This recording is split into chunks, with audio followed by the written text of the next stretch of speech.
ఈ body language ఎదుటోడి కొన్ని signals ఇస్తాయి. ఇది సంకేతం, చాలా బాగుంది సంకేతం, పర్ఫెక్ట్ సంకేతం, నమస్కారం సంకేతం.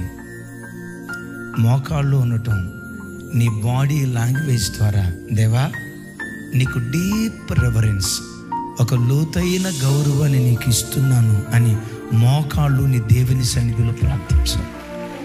దైవజనమా, దేవునికి ఒక మనిషి భక్తితో కూడుకున్న గౌరవాన్ని తెలియచేసే భంగిమ, ఆ విధానం, పద్ధతి ఏంటో తెలుసా? అందరూ నా వైపు చూడు. మోకాళ్ళుని ప్రార్థించటం, మోకాళ్ళుని స్తుతించటం, మోకాళ్ళుని దేవుని ఘనపరచటం, మోకాళ్ళుని దేవునిని ఆరాధించటం. ఇది డీప్ రెవరెన్స్. దేవునికి ఒక మనిషి ఇచ్చే